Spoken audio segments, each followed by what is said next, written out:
Pessoas, nosso assunto agora é modernização conservadora, um processo de mudança social que aconteceu em alguns países do mundo e esses países são responsáveis por dar os rumos da história mundial ao longo do século XX, pelo menos. E esse processo tem reflexos bem interessantes aqui no nosso país. Vamos lá!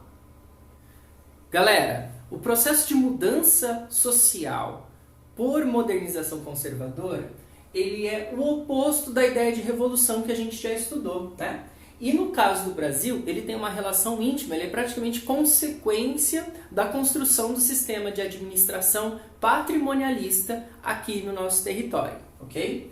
Bom, é um processo que traz dentro de si a ideia de uma incompletude, porque ele começa uma transformação, mas essa transformação ela é sustentada por bases do antigo. Nesse aspecto que se diferencia justamente da revolução, onde eu tenho a proposição de um novo sobre bases novas, sobre estruturas novas. No caso da modernização conservadora, então são mantidas, tá, algumas estruturas básicas do antigo, e essas estruturas, na verdade, levam a uma mudança parcial, incompleta. Então, formalmente, as sociedades que passam pelo processo de modernização conservadora, na forma, na aparência, elas apresentam uma conjuntura nova.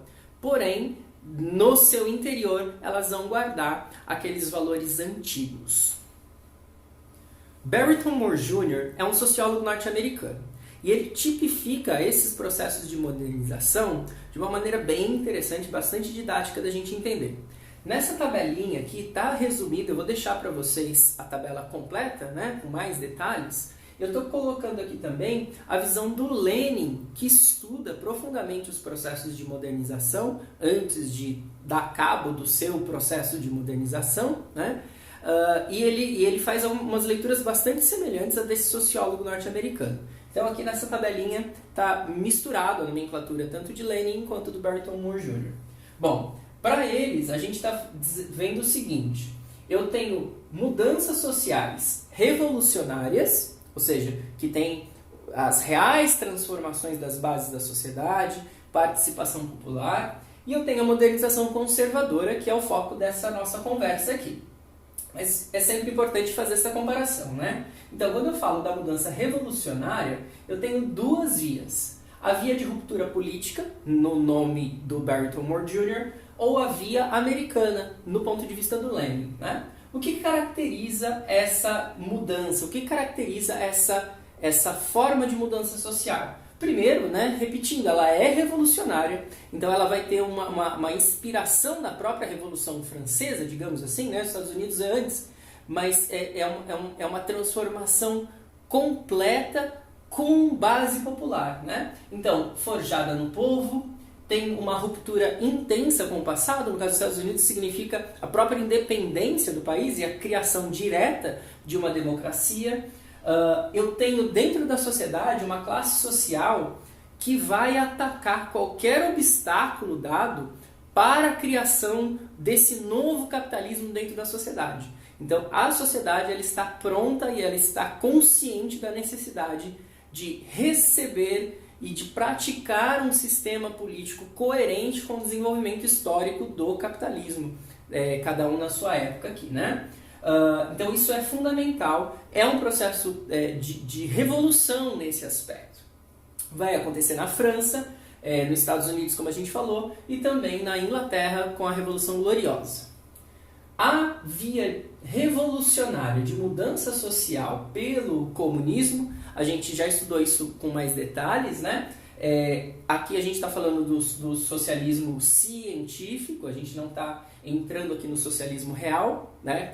Para entender o que de fato aconteceu na União Soviética a partir de Stalin, mas se coloca nesse aspecto enquanto um ponto de vista possível de mudança social baseada num projeto que considera a revolução proletária, baseada na centralidade do trabalhador enquanto componente social mais importante da sociedade, porque produz o que a sociedade precisa para viver, como responsável por tocar essa transformação social, né? Como o que é mais interessado porque é aquele que menos se beneficia da estrutura social, né? Esse grupo de trabalhadores vai ser organizado por uma elite revolucionária, dentre eles o Lenin mesmo, que está também estudando esse assunto, como a gente falou, e vão tocar uma ditadura do proletariado que deveria ser temporária, a gente sabe que não foi, para fazer a sociedade mudar, portanto mudança social, passando pelo socialismo e indo até o comunismo. O comunismo a gente sabe que não existiu, mas passou por um socialismo que depois se tornou totalitário. Aconteceu na Rússia, aconteceu na China, em Cuba, tecnicamente na Coreia do Norte e em alguns outros países também. Bom, a modernização conservadora que é central aqui pra gente é a modernização conservadora Bertolt Moore Jr. ou via prussiana na nomenclatura do Lenin.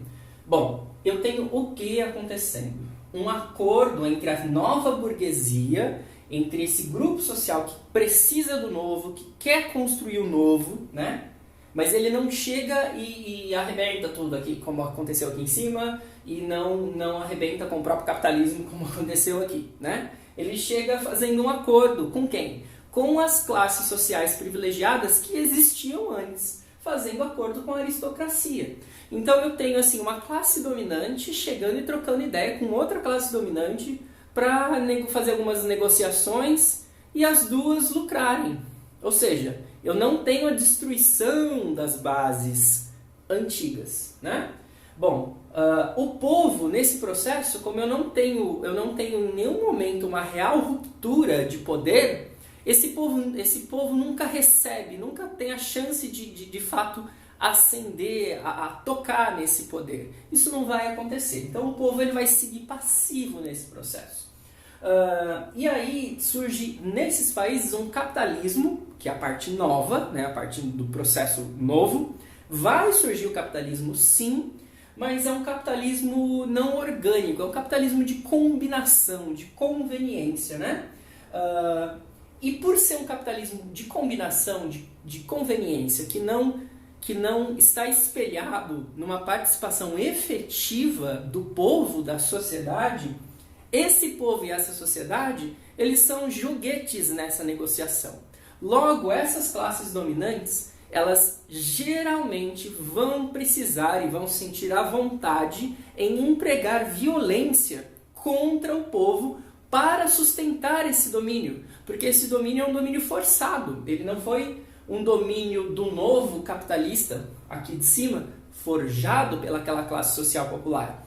Então, é por isso que os países que passaram por esse processo de modernização conservadora ou via prussiana, vocês verão, são países que vão dar passagem para sistemas políticos autoritários anos mais tarde. São países como o Japão, são países como a Alemanha, como a Itália e em muitos aspectos como o Brasil, como a gente vai ver aqui. Vamos dar uma olhada nas marcas que a gente tem dentro da história do Brasil que colocam a gente muito próximo dessa tipificação da modernização conservadora do Bertolt Moore Jr. Bom, a gente vai passar por esse período colonial, a gente já deu uma olhada nesse período, vocês estudam lá na história, mas chegamos aí à independência do Brasil, e a independência do Brasil ela acontece de um jeito bem curioso.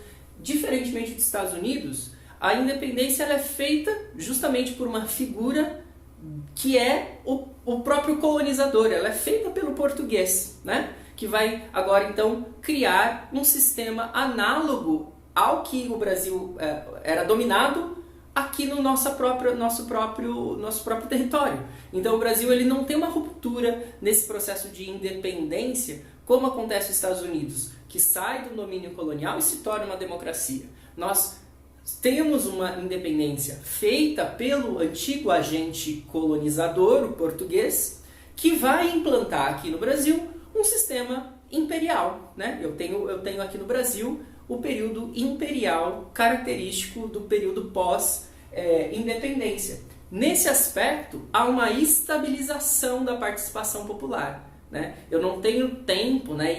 Vocês lembram nas aulas de história, todo um esforço para que não se tenha um vácuo de poder, para evitar que a população brasileira fizesse qualquer manifestação política, tivesse qualquer organização forte o suficiente para fazer uma transição mais ousada, mais realmente modernizadora, né? Outro pilar fundamental disso é a escravidão. A estrutura econômica brasileira, desde a colônia, ela é tocada pelos braços negros. E quando a gente passa pela independência, isso não muda. Então eu tenho todo esse ingrediente de conservação nesse momento da história. E isso continua, né? Para compensar esse atraso, já no Segundo Império, eu vou ter uma proposição política baseada na ciência. Em qual ciência? A ciência da moda na época, a ciência positivista. Então o positivismo ele vai ser fundamental para nortear o movimento republicano brasileiro, né? E só que é um movimento que tem penetrabilidade na classe dos militares e na elite branca. Ou seja, de novo, é um movimento de elite que não inclui o povo na participação do movimento político de transformação do Brasil monárquico para o Brasil republicano. O povo está passivo de novo. Manutenção da estrutura fundiária praticamente colonial vai acontecer mesmo quando a gente passa para a República. Lembrando que a República vem porque eu tenho o fim da escravidão, e era a escravidão que sustentava o Império. Acaba a escravidão, o Império cai. Essa elite militar e essa elite econômica que vai tocar o processo de republicanização do Brasil, porém, essa elite é uma elite rural, é uma elite que constrói o seu capital no campo e ela não vai contribuir, mesmo com a criação da coisa pública, da res pública, ela não vai tornar pública a distribuição de terra no Brasil. Então, mesmo na República, eu tenho uma conservação de uma estrutura agrária no Brasil praticamente colonial, né? E o povo, de novo, não vai ser reorganizado, não vai ter chance de participar desse processo. De novo, eu tenho a ideia de conservação. O povo ele vai, então, ser alocado nesse território de uma maneira tal que ele vai ficar sujeito simultaneamente a um poder nacional um tanto quanto abstrato, pelo menos até os anos 30, onde isso começa a mudar, e a um poder local muito mais tangível, o poder do coronel, o poder do coronelismo. Esse coronelismo ele vai significar uma dupla dominação do povo. De um lado eu tenho uma dominação econômica, porque eu preciso manter essas pessoas num estado de tal dificuldade econômica, no qual o coronel pode trocar o voto por algum recurso econômico que essa pessoa precisa. Então é uma dominação econômica que gera automaticamente uma dominação política. Portanto, a gente migra para uma democracia sem real poder do povo, sem real democracia. De novo, uma ideia de conservação, né? Uma modernização formal, não uma modernização real. E é isso que vai dar base para um liberalismo à brasileira, que de liberal não tem muita coisa. Beleza, gente? Muito obrigado e um abraço.